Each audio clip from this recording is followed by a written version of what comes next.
하나님 말씀 봅니다. 하나님 말씀 요한복음 1장 1절 한 절 보도록 하겠습니다. 요한복음 1장 1절 한 절입니다. 같이 읽겠습니다. 태초에 말씀이 계시니라. 이 말씀이 하나님과 함께 계셨으니 이 말씀은 곧 하나님이시니라. 아멘.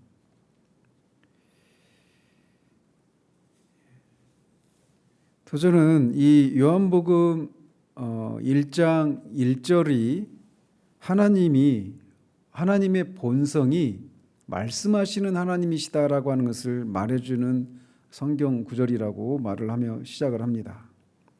즉 하나님이 말씀하신다라고 하는 것은 그분의 생각을 다른 사람에게, 다른 존재들에게 전달하신다라고 하는 것을 의미하는데, 바로 그렇게 하나님의 본성은 하나님이 생각하시는 것을 사람들에게 말씀하시는 것, 그것이 하나님의 본성이다라고 말을 하고 있습니다. 그래서 하나님은 자기를 표현하는 것이 하나님께 속한 것이다 라고 말합니다.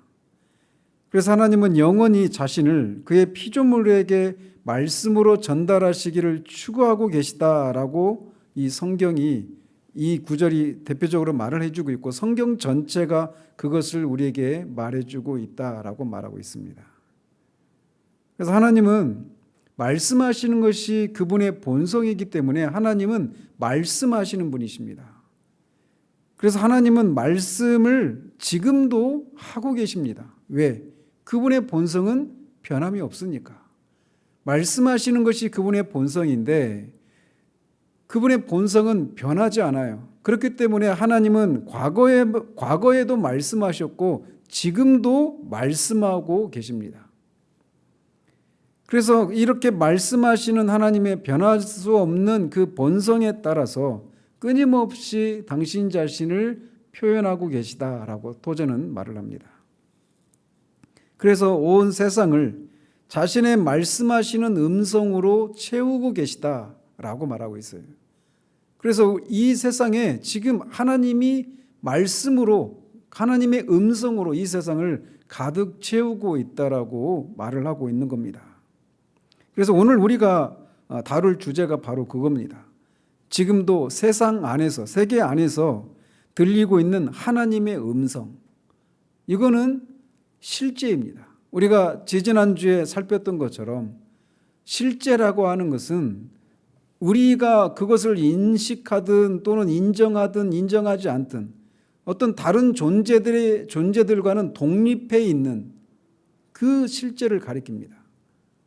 그래서 이 세계에서 하나님의 음성이 들리고 있다라고 하는 것을 사람들이 인정을 하든 믿든 말든, 그것을 인식하든 인식하지 못하든 그것은 실제라는 거예요.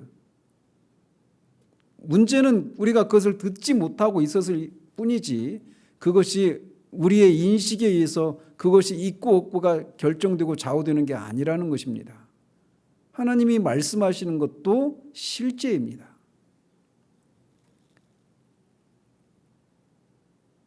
하나님은 말씀으로 이 세상을 창조하셨다라고, 우리가 지금 창세기를 계속 살피면서도 보고 있는 것처럼 이 우주의 기원에 대한 유일하고 만족스러운 유일한 대답은 하나님이 말씀하심에 그대로 되었다라고 선언하고 있는 창조에, 우리가 그 창조에서만 우주의 기원에 대한 만족스러운 답을 얻을 수 있습니다.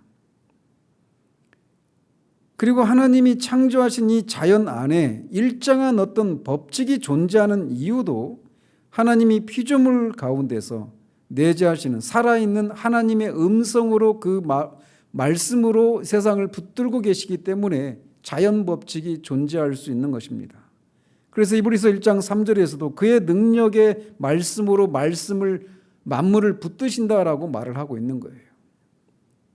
그런데 이렇게 하나님이 말씀으로 세상을 창조하셨고 또 창조하신 이 세계를 말씀으로 붙들고 계셔서 어떤 자연 법칙이 존재하게 된다라고 할 때, 거기서 말하는 말씀은 기록된 말씀인 성경을 의미하는 게 아닙니다.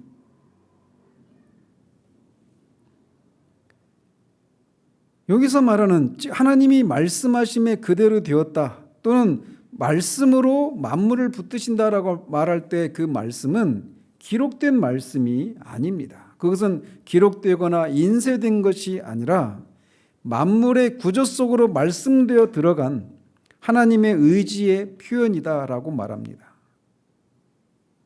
그래서 이 하나님의 말씀은 생명력 있는 가능성으로 채우시는 하나님의 숨결이다라고 말하고 있어요. 그래서 이 말씀과 이 빛과 거의 그 어떤 본질적인 측면에서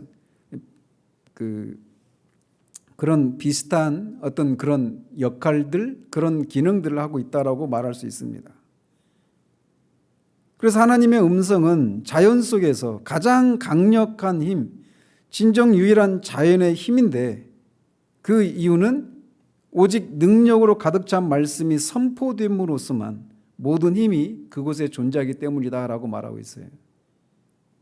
말씀이 이 세상에 가득하기 때문에 만물이 활성화되고 그 만물이 있는 그대로 지어진 그 존재로서의 그런 역할들을 가능하게 한다라고 말하고 있는 셈이죠. 성경은 기록된 하나님의 말씀입니다. 그렇기 때문에 이 기록된 하나님의 말씀인 성경은 먹과 종이와 가죽이라고 하는, 그러니까 가죽 양장에 쌓여 있는 그 종이에 기록된 그런 잉크, 이런 필요물들에 의해서 한정되고 제한받고 있어요. 성경이라고 하는 것은, 우리가 지금 읽고 있는 성경은 이렇게 이 가죽과 이 종이와 잉크들에 의해서 한정되고 제한받고 있습니다. 그렇지만 오늘 우리가 다루려고 하는 하나님의 음성은 이런 제한이 없습니다. 내가 너에게 이른 말이 영이요 생명이니라 라고 주님이 말씀하셨는데 그 말씀 안에 생명이 있습니다. 그래서 성경 안에 있는 하나님의 말씀, 이 텍스트로서의 하나님의 말씀은 오직 우주 안에 있는 하나님의 말씀을 전달해 주기 때문에 능력을 가질 수 있다라고 저는 말합니다. 그래서 기록된 말씀을 온전히 능력 있게 만드는 것은 현존하는 음성이다라고 말하고 있어요. 기록된 말씀이 아닌, 지금도 세상을 가득 채우고 있고 지금도 역사하고 있는 그 살아있는 하나님의 음성, 그것이 들려질 때 이 기록된 말씀이 능력을 가질 수 있다라고 말하고 있는 거예요. 이 말씀을 온전히 능력 있게 만드는 이 현존하는 음성이 없으면 책은 이 성경은 책의 뚜껑 속에 잠자는 상태로 잠겨져 있게 될 뿐이다라고 말합니다.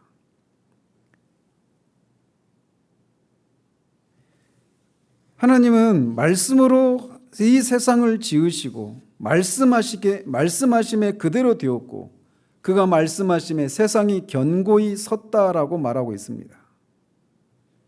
또 히브리서 기자는 믿음으로 모든 세계가 하나님의 말씀으로 지어진 줄을 안다라고 말하고 있어요. 그래서 여기서 말하고 있는 것은 재차 말씀드리지만 기록된 말씀이 아니라 그의 말씀하시는 음성이라고 하는 것을 기억해야 합니다. 즉 세계를 채우고 있는 음성, 오랜 세월을 성경보다 앞서고 있었던 음성, 성경이 기록되기 전에도 이런 현존하는 음성, 살아있는 음성, 하나님의 음성은 기록된 성경이 있기 전에도 존재했었습니다. 그리고 창조 이후로 침묵함이 없이 늘 항상 말씀을 하고 계셨고 또 어느 한정된 곳에서만 그런 것이 아니라 우주의 전역을 통해서 그리고 또 과거에만 그러신 것이 아니라 지금도 울리고 있는 음성이라고 말합니다. 이 하나님의 말씀은 살아있고 운동력이 있습니다. 그래서 태초에 하나님이 무를 향해서 말씀하셨을 때 이 무가 아무것도 없는 그 상태에서 무엇이 되었습니다. 어떤 것이 되었어요? nothing에서 something이 되었던 것이죠. 하나님이 말씀하시자 아무것도 없는 곳에서 무엇인가가 생겨났습니다. 또 하나님이 말씀하시자 그 말씀을 따라서 혼돈 가운데 있었던 것이 질서를 가지게 되었고, 흑암이 그 말씀을 듣고 광명이 되었습니다. 그래서 창세기 1장 내내 흐르고 있는 것은 하나님이 말씀하심에 그대로 되니라 라고 하는 이것이 창조 6일 동안 계속해서 우리가 발견할 수 있는 것이죠. 말씀하시면 그대로 되었습니다. 하나님의 말씀에 그런 능력이 있는 거예요. 그런데 그 하나님이 지금 이곳에 계시고 지금도 말씀하고 계시다라는 겁니다. 하나님이 말씀하고 계신 거예요. 이 진리는 하나님이 지금 이곳에 계시고 말씀하고 계시다. 우리가 지난주에 하나님이 우주 모든 곳에 하나님이 임재해 계신다라고 말씀드렸잖아요. 그렇지만 모든 곳에 임재해 계시지만 그 하나님이 임재하신다라고 하는 것을 나타내는 것은 또 다른 문제다라고 말씀드렸어요. 그래서 하나님이 모든 우주 안에 하나님이 임재하십니다. 그분의 완전한 존재로 그 모든 점 하나하나의 완전한 모습으로 동시에 모든 곳에 하나님이 그렇게 계셔요. 그분은 편재하시는 분이십니다. 그런데 그렇게 모든 곳에 계시는 하나님이 말씀하신다라는 거예요. 이 진리는 성경의 모든 다른 진리들 이면에 있는 진리입니다. 그리고 이 진리가 없이는 어떤 계시도 결코 있을 수 없습니다. 하나님이 말씀하시기 때문에, 말씀하신다라고 하는 이 진리 때문에 계시가 가능한 거예요. 하나님이 말씀하시지 않는다면 어떤 계시도 우리에게 주어질 수가 없습니다. 그러나 하나님은 본성이 말씀하시는 분이시기 때문에 우리에게 계시를 통해서 그분이 어떠하심을, 그분의 품은 생각이 무엇인지를, 그분의 마음이 무엇인가를 우리에게 말씀해 주시는 것입니다. 하나님께서는 이 성경이라고 하는 한 책을 쓰시고 그것을 사자를 통해 보내시고는 멀리 서서 사람들이 이 도움을 받지 않은 채 이 성경을 읽도록 하신 것이 아니십니다. 하나님은 한 권의 책을, 이 성경을 말씀하셨고 지금도 자신의 말씀을 계속 말씀하시고 그 말씀의 능력이 오랜 세월을 통해 지속되도록 하시면서 자신의 말씀으로 된 책 가운데 살아계신 것입니다. 뒤에서 이제 그 내용을 좀 더 상세히 풀어가고 있는데, 이 성경은 기록된 하나님의 말씀이지만 이 말씀을 통해 하나님이 우리에게 말씀하신다라는 거예요. 그리고 거기에서 우리는 하나님의 임재를 경험하고 그 하나님을 친밀한 교제를 나누고 하나님을 가까이하고 하나님을 향한 추구가 거기에서 시작이 되는 것이죠. 우리가 이 책 제목이 하나님을 추구함이라는 책이잖아요. 근데 하나님을 추구한다라고 할 때 그냥 말씀이 없이, 그냥 성경이 없이 그냥 어떤 인격적으로 계시는 그 하나님을 향한 어떤 신비적인 추구를 생각하기 쉬운데, 토저가 여기에서 이 부분을 얘기하고 있는 거예요. 하나님은 말씀을 통해 우리에게 다가오십니다.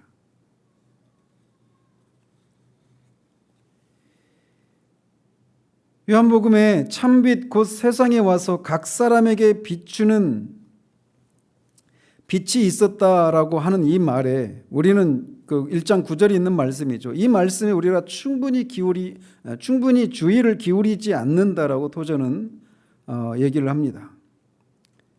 그러면서 이 말씀이 뭘 의미하는지 보시면, 하나님의 말씀이 참빛 곧 세상에 와서 각 사람에게, 즉 모든 사람에게 비추는 빛이 있었다라고 말하고 있단 말이죠.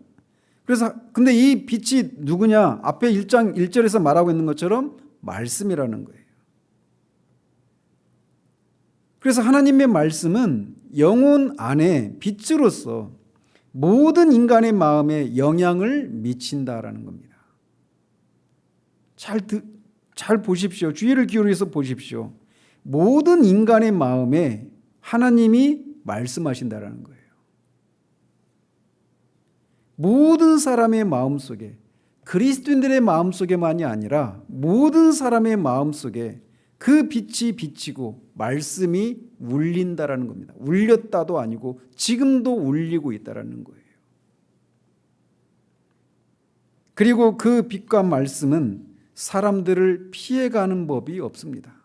즉 다른 말로는 어떤 누구도 나는 그런 말씀을, 그런 빛을 받은 적이 없어 라고 말할 수 없다라는 거예요. 그리고 이런 일, 즉 사람들의 마음에 말씀과 빛이 비추는 이 일은 하나님이 살아계시고 하나님의 세계 안에 거하신다면 반드시 일어나게 되는 일이라는 겁니다. 왜? 하나님은 하나님의 본성이 말씀하시는 분이시니까. 그리고 요한은 실제로 그렇다라고 말을 합니다. 각 사람에게 말씀을 통해 빛을 비추고 계시다라고 말하고 있어요. 심지어 성경 말씀을 전혀 들어보지 못한 사람들조차도 그들의 마음에서 영원히 변명할 거리가 아무것도 남아있지 않도록 충분히 명확성을 가지고 전파되어졌다라고 말하고 있습니다. 이게 쉽게 말하면 일반 계시죠. 그래서 로마서 2장 14절 15절에서는 하나님이 사람들에게, 모든 사람들에게, 단지 그리스도인만이 아니라 모든 사람들에게 하나님의 말씀을 들어보지 못한, 하나님의 말씀을 가지고 있는 사람들은 물론이거니와 하나님의 말씀을 들어본 적조차 없는 이방인들도 그들의 마음에 하나님이 말씀하신다라는 거예요. 그게 뭐냐? 로마서 2장 14절 15절에서는 양심이라고 말합니다. 양심을 통해서 하나님이 그들에게 빛을 비추시고 말씀하신다라는 거예요. 뿐만 아니라 1장 20절에서는 모든 만물 속에 들어있는 영원전부터 깃들어 있는 하나님의 영원하신 신성, 능력과 신성이 그 만물 속에 보인다라는 겁니다. 너무나 분명히 보이기 때문에 아무도 핑계대지 못한다라는 거예요. 큰 장엄한 이 우주 속에서뿐만 아니라 아주 미세한 소우주 속에서도 하나님의 영원하신 능력과 신성이 드러난다는 거예요. 그것을 통해서 하나님이 사람들에게 빛을 비추시고 말씀하고 계시다라는 겁니다. 이 우주적인 하나님의 음성에 대해서 잠언 기자는 그거를 지혜라고 그렇게 말을 하기도 했습니다. 그리고 이 지혜가 어느 곳에서든지 지구 전역에서 울리고 찾아져서 인간의 아들들에게 그 지혜가 부르는 소리에 어떤 반응을 할 것을 요구하고 있다라고 말을 합니다. 지혜가 부르지 아니하느냐, 명철이 소리를 높이지 아니하느냐. 잠언 8장에서 잠언 기자는 지혜를 길가의 높은 곳과 사거리에 서 있는 한 아름다운 여인이 막 그렇게 사람들을 부르는 그런 소리에 비유해서 말을 하고 있습니다. 그래서 그 여인은 높은 곳과 사거리에 서서 모든 사람이 볼 수 있도록, 모든 지역에서 소리가 들릴 수 있도록 목청을 높여서 사람들아 내가 너희를 부르며 내가 인자들에게 소리를 높이노라 라고 말을 하고 있어요. 그러면서 어리석고 미련한 자들에게 자기의 말에 귀를 기울이라고 호소하고 있다라고 말을 합니다. 그래서 이 하나님의 지혜는, 이 하나님의 지혜를 앞에서도 말씀드린 것처럼 계속 하나님의 음성이라고 말씀드렸잖아요. 그 하나님의 음성이 이 지혜라고 부르는 이것이 사람들에게 요구하는 한 가지 반응이 있는데 그게 뭐냐? 영적인 반응을 요구하고 있다는 겁니다. 그렇지만 그렇게 끊임없이 사람들에게, 모든 사람들의 마음속에 그렇게 영적인 반응을 요구하고 부르고 있지만 그런 부름에 많은 열매들은 거두지 못하고 있다라고 말하고 있습니다. 왜? 이 우리 안에서 부르는 그 내적인 음성에, 하나님의 음성에 우리가 영적인 반응을 하는 것에서 우리의 영원한 행복이 있음에도 불구하고 우리가 죄로 말미암아서 그것을 듣지 않는 훈련을 내내 해왔다라는 것입니다. 이것이 우리의 비극이라고 저는 탄식을 합니다. 이 우주적인 음성은 언제나 울려왔고 때때로 사람들을 고뇌하게 했는데 사람들은 어떤 때는 그 고뇌의 이유도 몰랐습니다.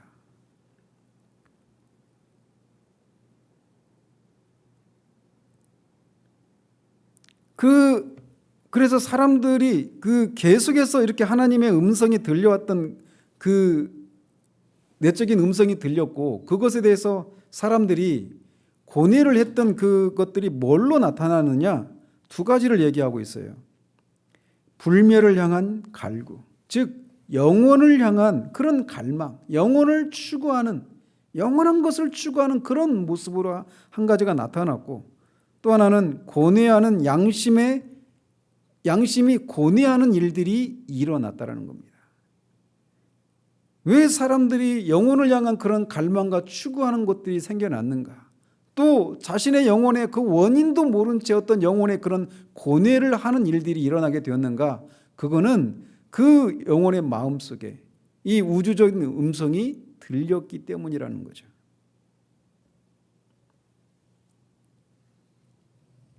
지금도 이 음성은 계속 사람들의 마음속에 울리고 있습니다.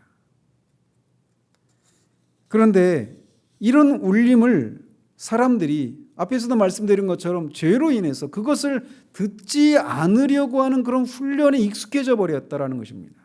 뿐만 아니라 이런 하나님의 음성을 자연적인 원인으로 돌린다는 거예요.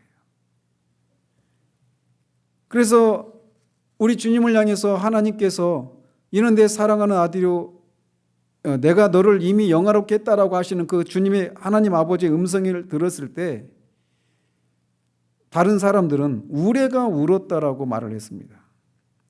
즉 그 하나님이 말씀하시는 것을 그렇게 우레가 울었다라고 말하는 것을 통해서 이 하나님의 음성을 자연 법칙에 의거해서 설명하려고 하는 습관이 자리했고 그것이 현대 과학 속에 뿌리하고 있는 것이라는 거예요.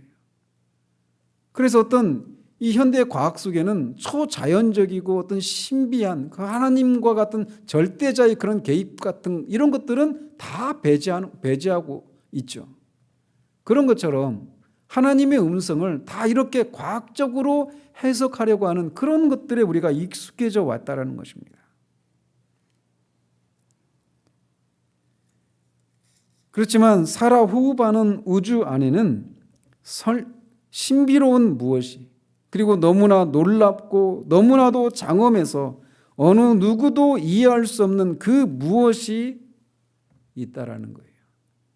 믿는 사람은 그것을 이해할 것을 주장하지 않습니다. 다만 그 이해할 수 없는 신비와 그 장엄함 앞에서 그는 엎드려 경배합니다. 그렇지만 땅에 속한 사람은 외관상 무릎을 꿇지만 경배하지는 않습니다. 왜 그들이 무릎을 꿇느냐?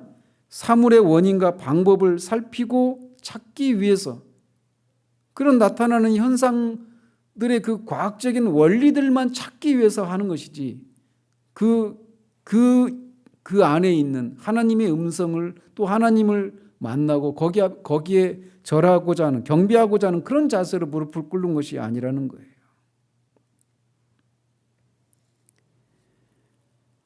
지금 우리는 세속화된 세대 가운데 살고 있습니다. 그래서 예배자로서가 아니라 과학자로서 사고한다는 거예요. 그리고 심지어 이런 태도가 신학을 하는 그런 사람들 안에서조차도 발견되어지는 모습이에요. 즉 하나님을 과학적인 그런 방식으로 우리의 이성과 우리의 어떤 합리적인 그런 과학적인 방법을 통해서 하나님을 낱낱이 살피고 분석하고 관찰하는 그런 대상으로 삼고 있는 그런 신학자는 과학적인 그런 접근을 할 뿐이지 하나님을 예배하고 경배하는 그런 자세로 접근하지 않는 그런 것이 그냥 일반화된 시대를 우리가 살고 있단 말이죠. 그래서 우리는 경배하기보다는 설명하기를 더 잘하는 세대를 살아가고 있습니다. 그리고는 그 어떤 우주 안에 있는 우주 속에서 끊임없이 들리는 그 하나님의 음성을 듣지 못하고 그거를 그냥 자연적인 해석을 통해서 우레가 울었다라고 하면서 그냥 우리 길로 가버리고 만단 말이죠. 이것이 사람들에게서 발견되는 모습이지만 그럼에도 불구하고 그러나 여전히 그 음성은 울리고 찾고 있어요. 누구를? 그 음성에 영적인 반응을 하고 경배할, 예배할 예배자를 찾고 계시다라는 거죠. 세상의 질서와 생명이 그리고 우리 개인의 영원한 행복이 이 음성에 영적인 반응을 하는 것에 달려 있음에도 불구하고 사람들은 대부분 너무 바쁘고 너무 완고해서 주의를 기울이지 않습니다.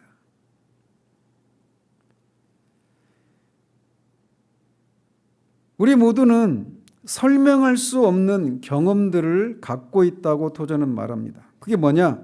갑자기 밀려오는 고독감 혹은 우주의 거대함에 직면했을 때의 경이와 경외감 같은 그런 것들을 말합니다. 또는 우리가 다른 세계에서 왔다는, 즉 우리의 기원이 그냥 진화론자들이 말하는 것처럼 우연히 어떤 진화의 과정을 통해서 태어난 아무런 목적도 없고 그냥 동물과 구분되지 않는 그런 존재가 아니라 신으로부터 신적인 기원을 갖는 존재가 아닌가라고 하는 그런 확신이 우리 가운데 불현듯 스쳐 지나가는 그런 경험들이 정도의 차이는 있을지 모르지만 사람들에게 있다라는 것이죠. 그리고 그 찰나와 같은 이 성광처럼 스쳐 지나가는 그 짧은 순간에 우리는 그 무엇인가를 발견하는 겁니다. 지금 이 시간에 여러분이 지금 이 시간에 여러분의 삶을 한번 뒤돌아보십시오. 생각을 해보십시오. 여러분이 처음 이 하나님의 음성에 대해서 반응을 했을 때 그 음성이 여러분이 어떤 순간에는 내가 죄인이구나라고 하는 것을 깨닫는 것으로 올 수도 있습니다. 또는 이 보이는 것이 전부가 아닌데라고 하는 어떤 막연한 어떤 생각을 영원한 것에 대한 어떤 찰나적인 그런 생각이 그 처음 시작일 수도 있어요. 어쨌든 하나님께서 이렇게 말씀하시는 하나님이 우리의 인생의 어느 순간에 그렇게 성광처럼 우리에게 무엇인가를 딱 비추셨을 때 우리가 그 짧은 순간을 통해서 지금까지 우리에게 익숙해져 있었던 그 모든 가치 체계와 세계관이 흔들리게 되는 그 어떤 진동하게 되는 그 어떤 순간이 사람들마다 다양한 그런 방식으로 있게 되었다라는 것이죠.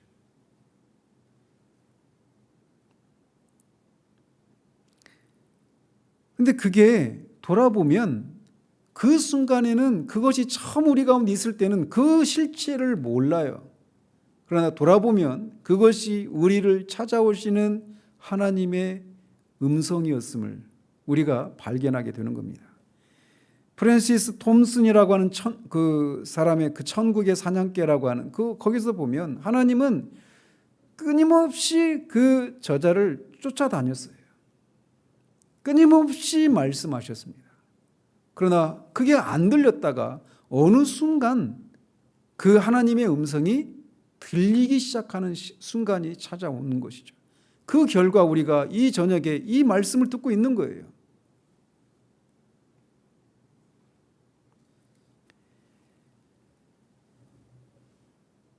우리와 교통하고자 하는 그 끈질긴 하나님의 노력으로 우리가 어느 순간 이렇게 고독한 어떤 그 절대적인 어떤 고독함을 느끼든지 아니면 어떤 영혼의 고통을 느끼든지 어떤 영원한 것을 향한 어떤 내가 신적인 기원을 가진 건 아닐까라고 하는 어떤 그런 영적인 것들에 대한 어떤 반응들이 우리 가운데 불현듯 시작되게 되었는데, 그것은 하나님이 우리와 교제를 나누시기 위해서 그렇게 우리 가운데 찾아오신 사건이라고 할 수 있단 말이죠.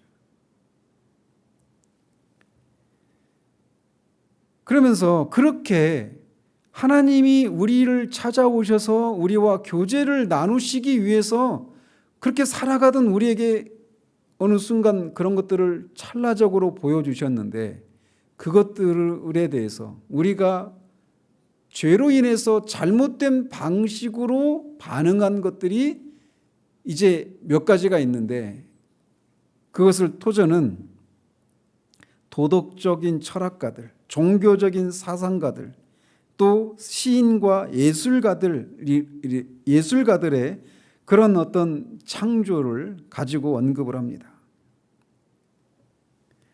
그래서 이 세상에서 인간들이 만들어낸 모든 좋고 아름다운 것은 이 세계에 울려 퍼지고 있는 창조의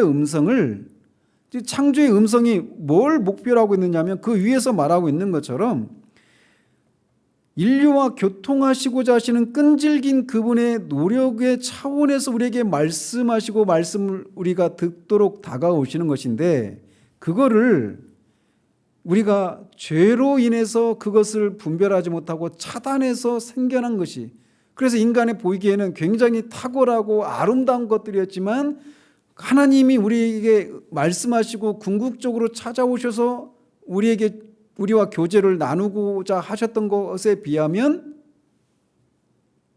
그 궁극적인 목적에 도달하지 못한 그런 산물들이라는 거예요. 그럼 그게 뭐냐? 덕의 높은 이상을 꿈꾸었던 도덕적 철학가들, 하나님의 음성 속에서 이렇게 사는 것이, 이렇게 부도덕하게 사는 것이 인간의 존재의 전부가 아니다라고 하는 것을 희미한 음성을 듣고 희미한 불빛을 받았지만, 그것을 죄로 인해서 완전하게 올바르게 알지 못해서 생겨난 것들이 도덕적인 철학가들의 그런 사상들이라는 거죠. 또 하나님의 불멸에 대해서 생각했던 종교적인 그런 사상가들, 무엇인가를 보긴 했어요. 무엇인가를 듣긴 했어요. 그러나 죄로 인해서 그게 차단되어서 불투명하게 보여서 나온 것들이 여러 다양한 종교적인 그런 사상가들의 종교 사상들이라는 거죠. 또 평범한 재료로부터 순수하고 지속적인 미를 만들어낸 시인과 예술가들 역시 같은 맥락에 있다라고 말을 합니다. 그래서 희미하게밖에 이해하지 못한 어떤 목적을 성취하는 데 사로잡힌 자같이 저 말씀하시는 음성에 사로잡혀 번민하며 분투한 사람들이 그것의 궁극적인 것을 발견하지 못하고 비슷하게 만들어낸 것들이 이렇게 인간들이 만들어낸 아름다운 것들이라고 토저는 말하고 있어요.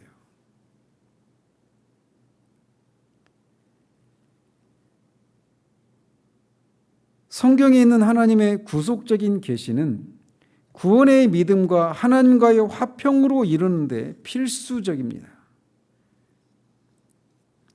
그래서 우리가 만일 불멸을 향한 저 희미한 몸부림이 평온하고 만족스러운 하나님과의 교제로까지 우리를 이끌게 하려면 부활하신 구세주에 대해서 믿는 것이 필수적이다라는 거예요.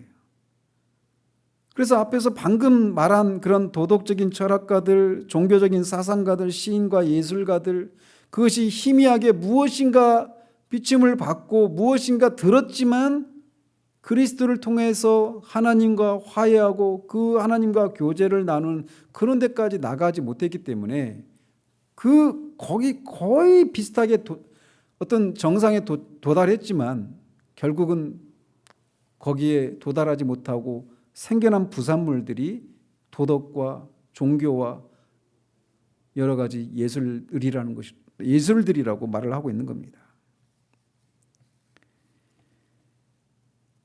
하나님은 지금도 이것을 위해서 우리에게 말씀하고 계십니다. 하나님의 음성은 그렇기 때문에 다정한 음성이에요. 하나님은 우리가 그리스도를 통해서 하나님과 화해를 이루고 하나님과 교제를 나누기 위해서 우리에게 말씀하신단 말이에요.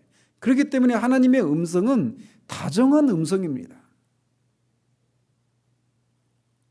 그 음성을 거부하려고 작정하지 않는 한 아무도 그 음성 듣기를 두려워할 필요가 없어요. 그런데 실상은 어떻습니까? 하나님의 음성 듣는 걸 두려워합니다. 그것이 죄로 인해서 우리 안에 생겨난 문제예요. 그래서 하나님이 우리에게 다가오시는 것을, 하나님이 우리에게 말씀하시는 것을 두려워해서 계속해서 하나님을 음성을 듣지를 않으려고 하고 하나님께 가까이 나가지 않고 도망가려고 한단 말이죠. 그렇지만 듣고자 하는 사람은 누구나 말씀하시는 천국의 소리를 듣게 될 것입니다. 비록 지금은 이런 말씀을 들으라고 하는 권고를 친절히 받아들이는 시대가 아닙니다. 토저가 이 1950년대, 60년대 미국 상황을 그렇게 얘기했다면 지금은 더하죠. 그럼에도 불구하고 우리는 용기를 가질 수 있어요. 하나님의 음성을 들으라고 하는 이 말을 듣지 않으려고 하는 그런 시대 속에 우리가 살고 있지만 여전히 용기를 가질 수 있다는 겁니다. 왜냐하면 하나님이 잠잠히 있어 내가 하나님됨을 알지어다 라고 말씀하시고 계시기 때문에 그렇습니다. 그래서 이 하나님의 음성을 우리는 여전히 들을 수 있어요. 그런데 이 하나님의 음성을 듣는 데 있어서 중요한 것이 있다는 거죠. 그게 뭐냐? 하나님을 기다리기 위해서는 잠잠해지는 것이 중요하다라고 토저는 말합니다. 또 우리 앞에 성경을 펼쳐놓고 홀로 있는 것이 가장 좋다라고 그는 말합니다. 성경을 펼쳐놓고 홀로 있으면서 성경을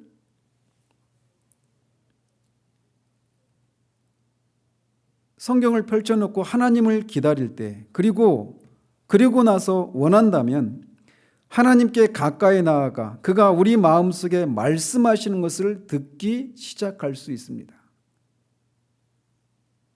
거듭 말씀드리지만 문제는 오히려 우리가 말씀을 가지고 하나님께 나아가는 것들을 두려워하는 거예요. 왜? 말씀을 통해 하나님이 정말 나에게 말씀하시면 어떻게 될까라고 하는 두려움들이 우리 가운데 있는 거예요.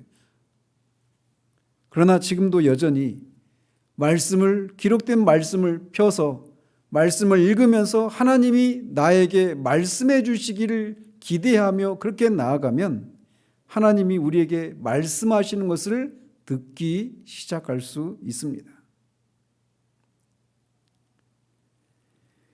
그 순서를 토저는 이렇게 말을 해요. 보통 사람에게 있어서 그 하나님이 우리에게 말씀하시는 일이 일어나기 전에 이런 과정을 거친다라고 그가 생각한다고 말을 하는데 먼저는 동산을 거니시는 그분의 임재하심의 소리를 듣습니다.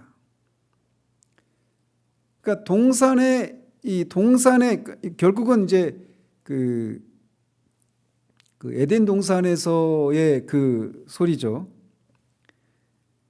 근데 그것은 이제 하나님이 동산에서 아담에게 말씀하시는 소리를 듣는 것이 아니라 동산을 거니시는 그분의 임재하심의 소리를 먼저 듣게 된다라는 거예요. 그러니까 하나님의 음성을 처음부터 성경에서 그렇게 분명하게 하나님 음성을 듣는다는 게 아니라 하나님이 임재하시는 그런 소리를 듣는다라는 거예요. 불분명하게 시작이 된단 말이죠.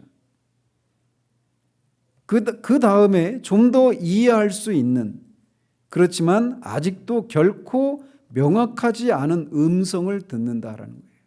그래서 성경을 읽으면 처음부터 하나님이 내게 말씀하시는 분명히 나에게 말씀하시는 그런 음성을 듣는 것이 아니라 처음에는 하나님의 임재하시는 소리를 듣는 것 같고 그 다음 단계에서는 뭔가 조금 더 이해할 수 있는, 그렇지만 아직도 명확하지 않은 그런 음성을 듣게 된다는 거예요. 그 다음에 성령께서 성경 말씀을 조명하시기 시작할 때 이제 비로소 하나님의 음성을 들을 수 있다는 거죠. 그래서 이제까지는, 그런 일이 일어나기 전까지는 기껏해야 하나의 음성에 불과했던 성경 말씀이 이제 이해할 수 있는 다정한 친구의 말과도 같은 따스하고 친근하고 명확한 말씀이 되기 시작합니다.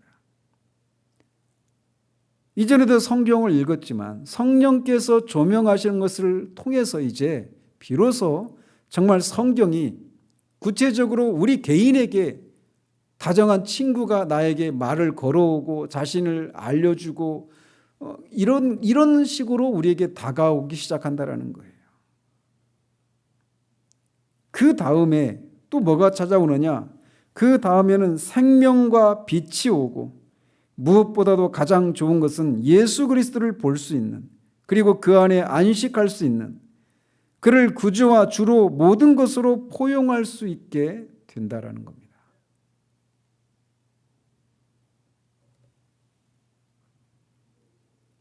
이런 일이 일어나기까지 우리는 성경을 펴고 하나님이 우리에게 말씀해 주실 것을 기대하며 말씀을 읽고 말씀 안에 들어가야 한단 말이죠.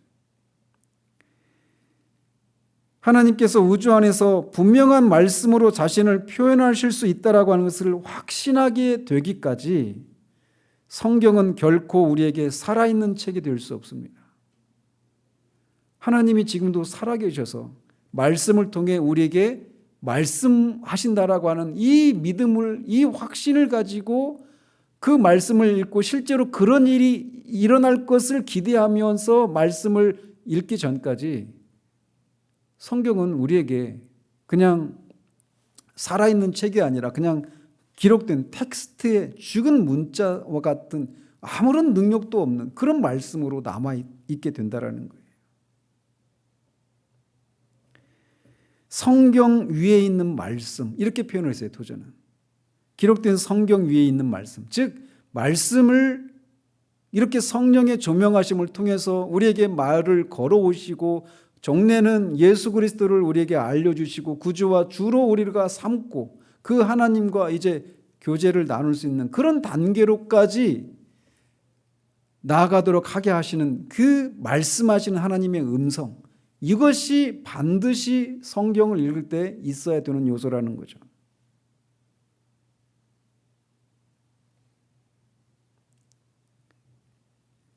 많은 사람들이 신앙생활을 하면서도 종교적인 불신을 하는 경우들이 많아요. 그런데 그 중에 가장 큰 원인이 뭐냐?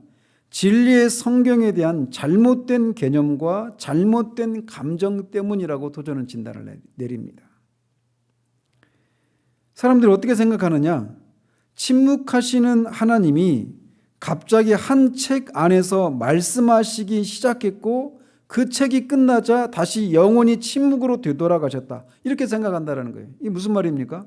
하나님이 성경을 통해서 말씀을 하기 시작했어요. 그리고는 성경 말씀을 통해서 기록된 말씀이 다 이제 완성되니까 하나님이 이제 더 이상 말씀하지 않는다, 이렇게 생각한다라는 거죠.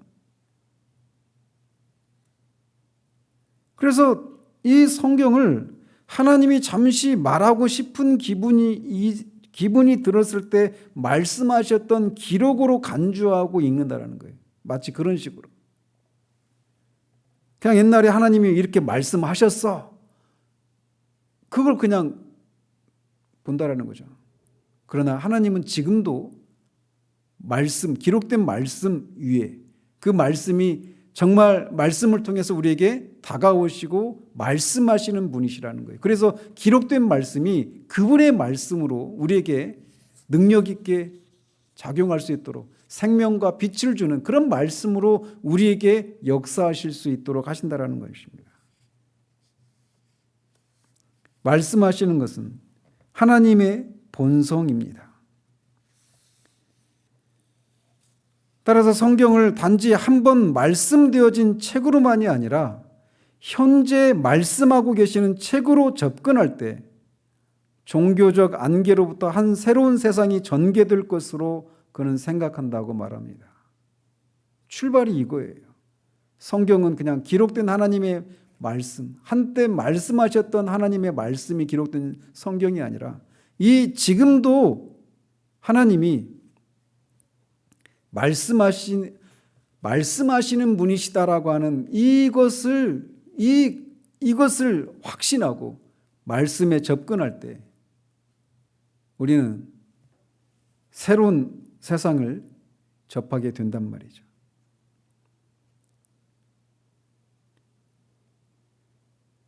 그래서 어떤 때에 어떻게 하나님이 말씀하셨다라고 하는 것을 나타내기 위해서 과거 시절 우리가 하나님이 이렇게 말씀하셨습니다라고 말을 할 수 있지만, 한 번 들린 하나님의 말씀은 마치 한 번 태어난 아이가 계속 살아있듯이, 또는 한 번 창조된 세계가 계속 존재하듯이 지금도 지속적으로 들린다라는 거예요. 그리고 들을 수 있어야 하는 것입니다. 그래서 우리가 주님을 힘써 알고자 한다면 즉시 이 성경 앞으로, 그리고 이 성경을 통해 하나님이 우리에게 말씀하실 것을 기대하면서 나와야 하는 거예요.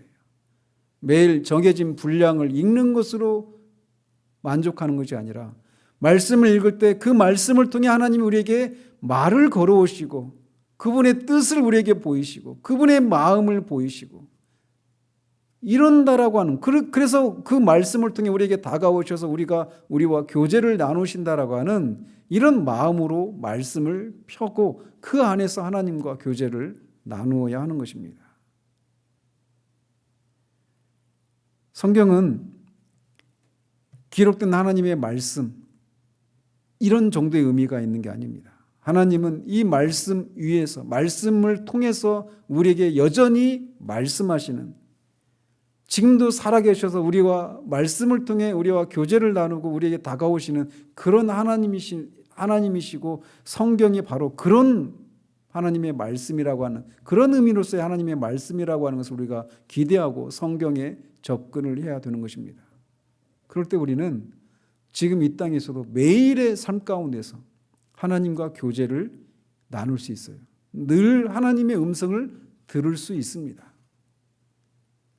그런 가능성이 우리 모두에게 열려 있어요. 문제는 그런 기대를 가지고 말씀 앞에 우리가 나가고 하나님이 말씀해 주시기를 기다리는 그런 것을 하느냐 하지 않느냐, 그런 차이가 우리의 신앙이 메마르고 피상적인 그런 신앙생활이냐, 아니면 생명과 빛이 있는 그런 신앙생활이냐를 가르는 그런 분기점이 되는 것입니다. 하나님은 지금도 말씀하십니다. 말씀을 통해 지금도 말씀하셔요.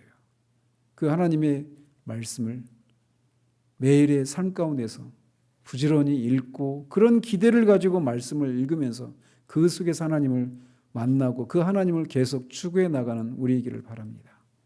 기도하겠습니다. 하나님 아버지, 하나님은 말씀하시는 분이십니다. 말씀하시는 것이 하나님의 본성이십니다. 성경이 기록되기 전에도 하나님은 말씀하신 분이시고 그 말씀으로 세상을 창조하시고 그 말씀으로 만물을 붙들고 계십니다. 그 하나님이 지금도 또 그 본성에 따라서 기록된 말씀을 우리에게 남겨주셨고 그 말씀을 통해서 여전히 주님은 우리에게 말씀해 주셔서 우리에게 빛과 생명을, 우리와 그런 교제를 나누도록 하시는 분이심을 우리가 다시금 살피게 됩니다. 우리가 하나님을 추구한다라고 말하면서 말씀과 상관이 없이 그냥 어떤 신비적인 그런 추구를 하는 것이 하나님을 추구하는 것이 아니라 말씀을 통해서 하나님 우리에게 지금도 말씀하시고 우리와 교제를 나누시는 그런 분이심을 우리가 기억하고 어떤 신비주의자들만 하나님을 추구하는 것이 아니라 성경을 가지고 있는 우리 모두가 하나님을 추구할 수 있음을, 그 하나님의 음성을 듣고 하나님과 교제를 나눌 수 있음을 우리가 기억하고, 우리에게 주어져 있는 이 말씀을 펴서 하나님이 우리에게 말씀해 주실 것을 기대하며 그렇게 나아가 주님의 음성을 듣고 교제를 나누는 그런 우리들 될 수 있도록 주님 도와주시기를 원합니다. 예수 그리스도 이름으로 기도합니다. 아멘.